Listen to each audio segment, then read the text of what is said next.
Hi everyone, it's poll winner time. And, well, another tie this week. The Byrds and Aretha Franklin. Normally, I would break the tie by flipping a coin in my very amateurish manner, but I've decided to take a different approach this time around because I'm planning to take a few weeks away from the studio to just clear my head and give myself a little break. So I actually have time to, there's time in the schedule to do both of the winners. So I'm going to start today by listening to The Byrds, Turn, Turn, Turn. The lyrics, except for the title, which is repeated throughout the song, and the final two lines, consist of the first 8 verses of the 3rd chapter of the book of Ecclesiastes. That's interesting. The song became an international hit in late 1965 when it was adapted by the American folk rock group The Byrds. Well, this is going to be interesting to see how this sounds. Let's listen.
I'm fascinated by the way they've set this to music, and well, I say they. I understand the Byrds adapted this, so maybe it was a folk song before this, although it's not one that I'm familiar with. It kind of has a very folk song, almost like it's a kind of folk song or even spiritual origins. The way it's so drawn from biblical material. But to put this turn, turn, turn in there, it adds a whole new level of, I don't know, I mean, the choice of that. I'm thinking, okay, you know what it reminds me of? Is the Shaker tune, "'Tis a gift to be simple, 'tis a gift to be free." "'Tis a gift to come down where we ought to be, and when we find ourselves in the place just right, we'll be in the valley of love and delight." But then, the kind of refrain is, "When true simplicity is gained, to bow and to bend, we shan't be ashamed. To turn, turn will be our delight, until by turning, turning, we come round right." So, of course, probably there isn't anything directly connected between these two, but I find it interesting, and thinking of Simple Gifts, knowing what I know about that song, that the bow and to bend and to turn, turn, those were kind of dance instructions built in.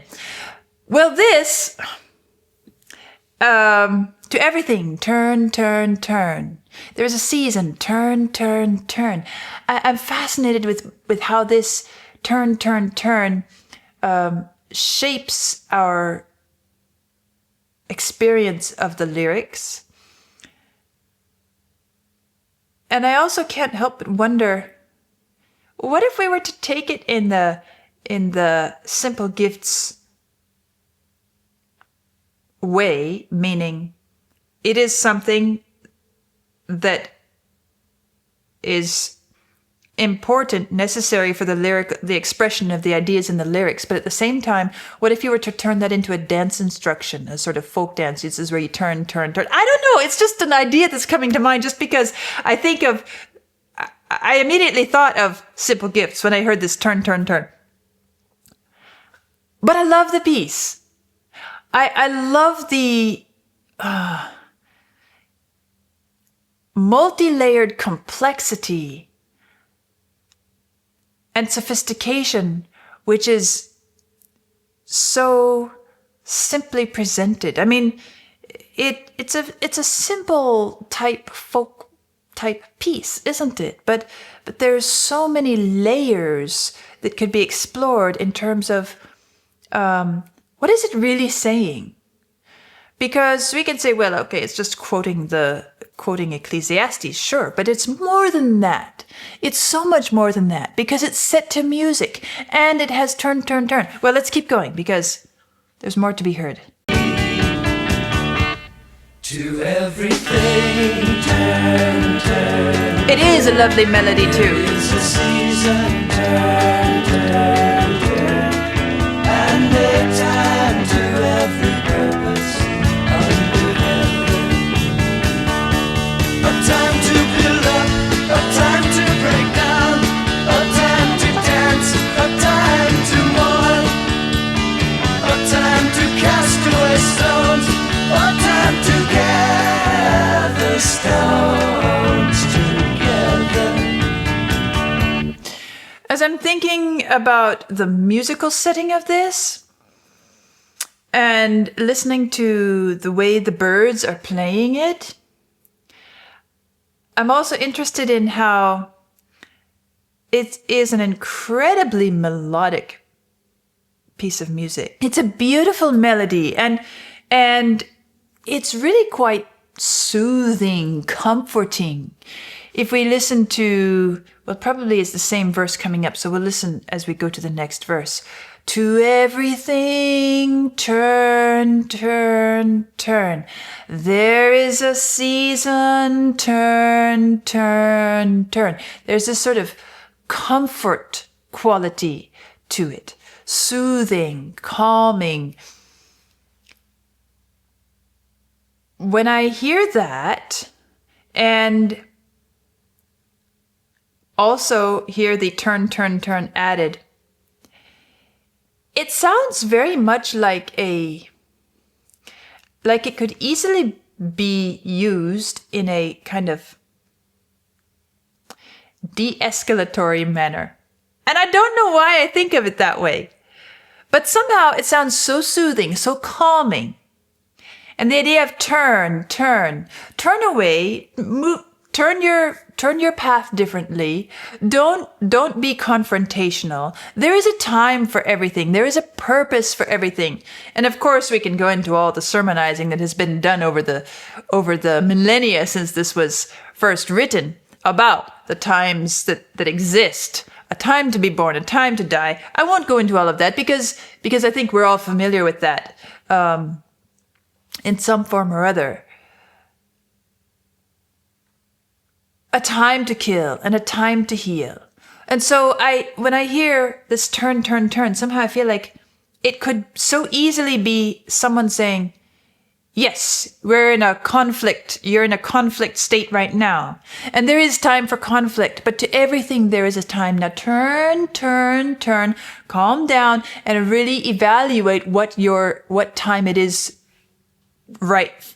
What is the right thing to be doing at this time right now? Because it may not be conflict. And somehow the melody is giving me this idea. The way it gives us such a soothing, calming,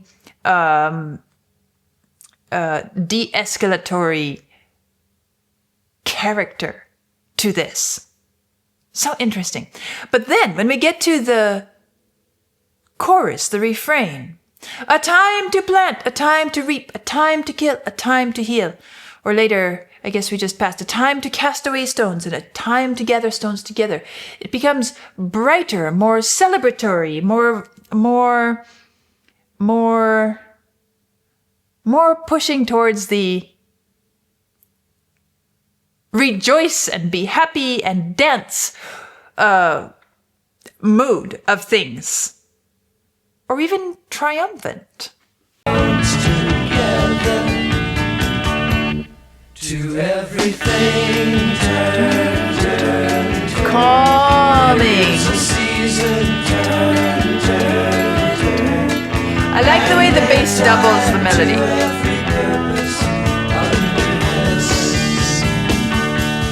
And time of love, a time of hate, a time of war, a time of peace, a time you may embrace, a time to refrain from embracing. and calming down again. You hear how incredibly fluid and natural we go from the calm to the peak, from the soothing to the celebrating, the rejoicing, musically. I'm not talking about lyrics, I'm talking about music here. The way the phrase carries us. And then, on top of this melody, we have this very, well, I've only heard one other Byrds song. I guess that's 8 Miles High, which wasn't that also a poll winner? I think it might have been a poll winner too. So I've heard, this is my second Byrds piece, but I start to get a sense of their sound, their style, their character as a band, as a group, as an ensemble, and the kind of unpolished folkiness of the instrumentation. A lot of percussion, a lot of strummed guitar, all of those things, which make this come across as very ordinary, everyday. I'm not sitting in a pew hearing a preacher preach at me. I'm not listening to some sophisticated exposition of these words. It's not telling me what I should get out of it. I am simply hearing them sung in a very folk-like. I mean, when I say folk-like, I'm trying to think how to describe the feeling it gives me. Like ordinary, everyday, going through life, meeting the people that we meet every day. In other words, it becomes part of the fabric of everyday life. That's the feeling that this instrumentation with the kind of bright guitar and the prominent sound of the guitar and drums, which almost overpowers the melody. The melody starts to feel like it's underneath a bit, and it's beautiful, but this other stuff is poking its head above it, and kind of like the everyday activities of life kind of demand our attention. I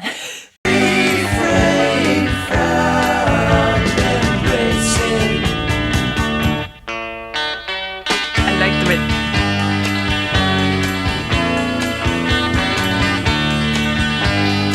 Okay, so this is an instrumental verse. I can hear it sung.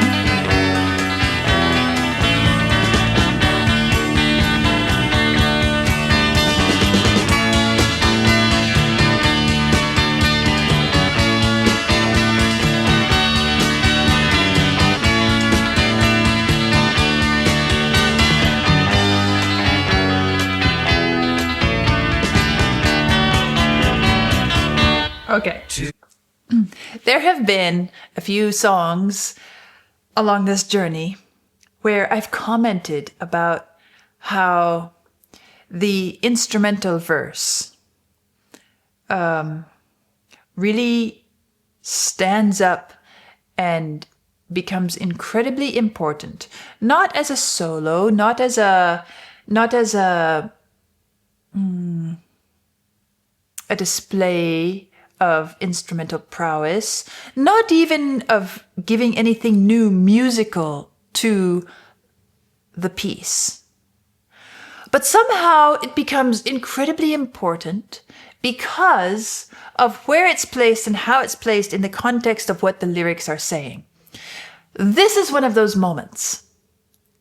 Because, I don't know, not everybody is as churched as I am in my background.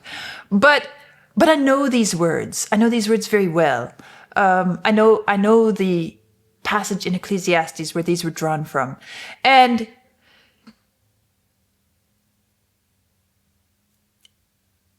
I know a lot of biblical passages in that way. So hearing this now and thinking, and then meeting this portion of it where there is nothing being said, text-wise, no lyrics, nothing.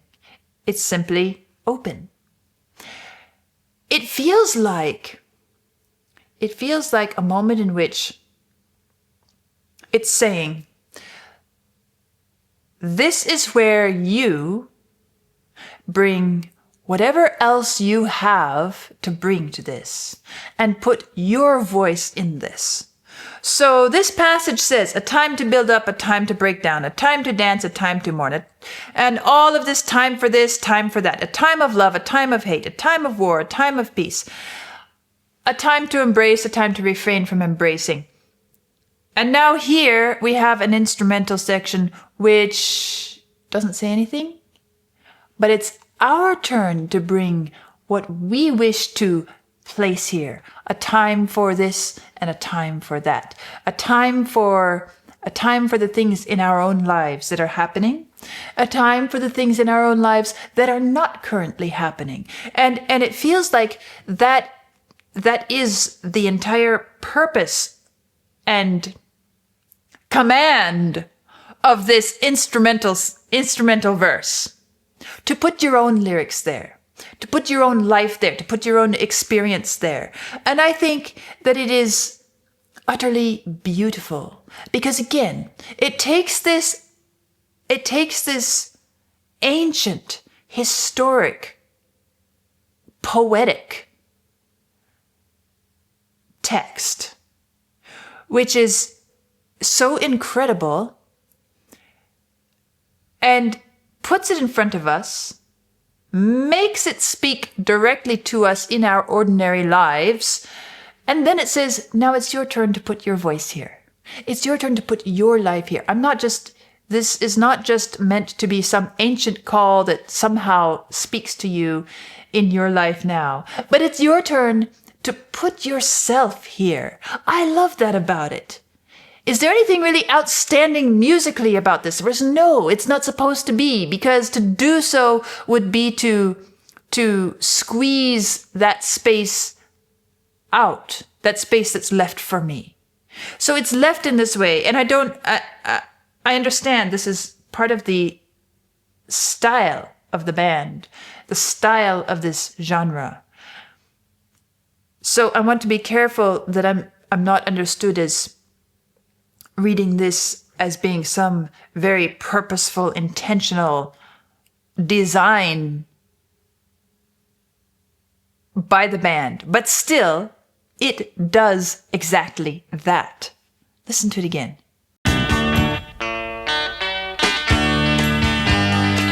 By now, we're familiar enough with the shape of the piece, with the melody, with the lyrics, with the message, and with the turn, turn, turn, that we can easily fit our own expressions into it.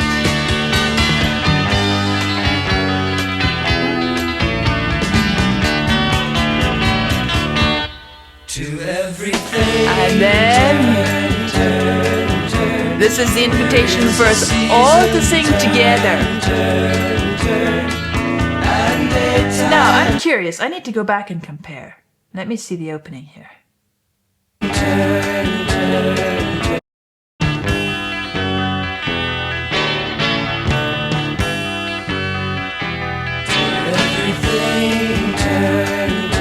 Okay.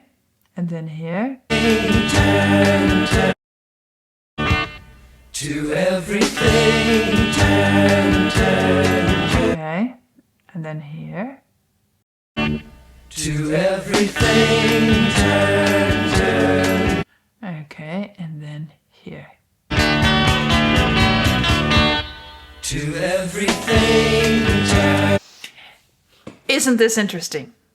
So a few moments ago, I was talking about how it felt like the instrumentation kind of pokes its head above the voices along the way. And this last verse, as it starts, of course, that's the most melody-focused, vocal-focused, melody harmonizing focused part of it.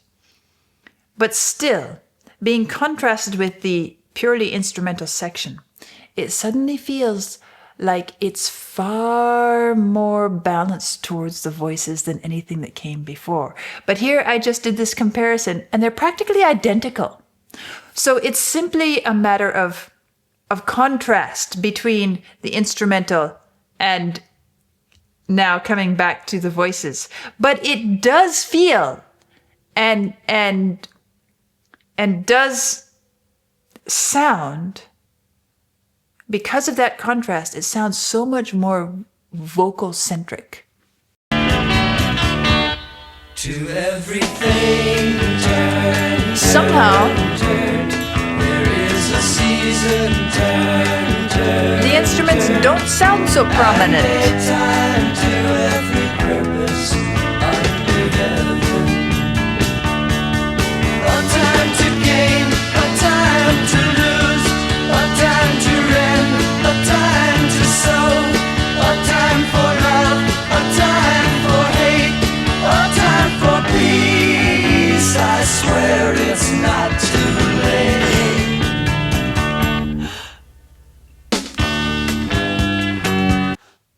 Hold on.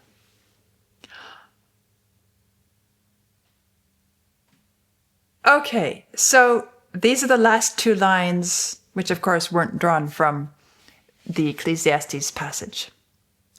I'm thinking back to my first impression of this when I said it sounds very de-escalatory. And now suddenly, in this triumphant part of the verse, where we're pitched higher, or we could call it the chorus, the refrain, if we want. A time to love, da-da-da-da-dum, da-da-da-da-da-da-da-dum. And then we come to a time for love, a time for hate, a time for peace. I swear, it's not too late. Wow, that just comes out of nowhere, but it doesn't come out of nowhere. The melody and the music and everything up to this point has been preparing us for this moment of the song. And it's incredible the way they brought us to this moment. They brought us here, not by building up some dramatic, climactic musical experience, because we just compared each verse, at least the start of each verse. It's practically identical. Balance, pacing, volume, all of those things. And yet we get to hear, and it made me stop. Oh, wow. What an incredible, shall I say, punchline? What an incredible final word on the matter. What an incredible way of bringing us to the point you're trying to make. A time to gain, a time to lose, a time to rend, a time to sow, a time for love, a time for hate, a time for peace. I swear it's not too late. How beautiful is that? And just as with all the other verses, it does that nice little stop interruption, and it sounds like it's going to just launch into something to wrap it up, but the same pattern. This song is so consistent, so patterned. It's in a way, there's the power of understatement here. Understatement,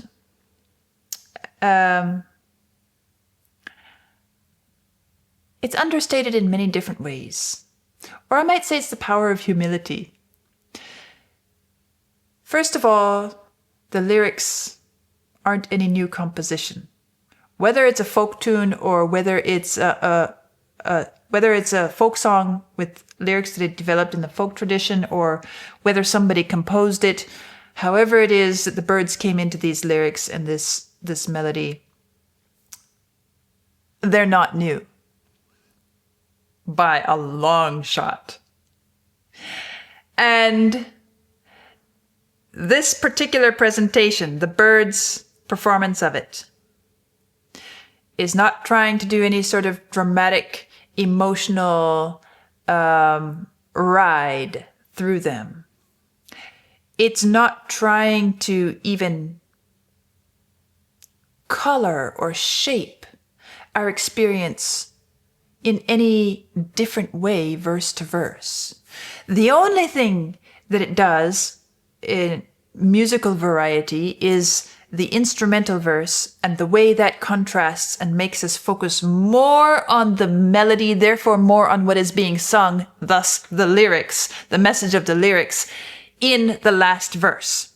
And by doing so, it narrows our focus down, and just as we think that we're just getting to the end of a pleasant song that has been so enjoyable and has so many nice layers of stuff, we get to this final line, a time for peace, I swear it's not too late, and they sing it exactly as they sing everything else up to this point. And same volume, same mix, everything. But the power of it is in exactly that. They're not trying to be dramatic. They're not trying to do anything other than simply say exactly that. And they've done so in a way that it lands. It lands, or shall I say, it hits the target, bullseye target. Time for love, a time for hate, a time for peace. I swear it's not too late. That's it. And then it makes us wait.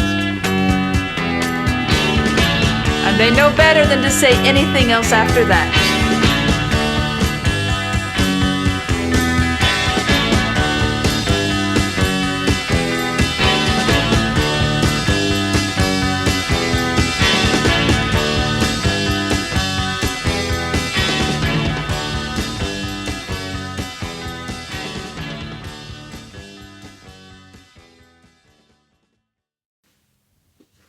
And that, too, was the right choice. Not to make some dramatic, grand ending right at that phrase, I swear it's not too late. But to stop it, kind of arrest our attention right there, give us a moment to recognize what we just heard, and then to let the instrumentation continue to carry us through and gradually bring us out of the piece. Or in another way of looking at it is to think of it as a musical moment which holds us here long enough that we actually process what we've just heard before moving on to the next song or the next whatever is going on in our life. What an incredible piece of music. What an incredible way of delivering this message. And this has also piqued my interest as to more about the origins of this song. Did somebody write it? And earlier recordings, perhaps? Also, how many people have, bands, groups, artists, have picked this up and what have they done with it afterwards? Because to me, when I hear this, it makes me want to play it on the harp. It does. It makes me want to make a harp arrangement. And I imagine that many people have felt the same after hearing it, saying, I want to play that piece.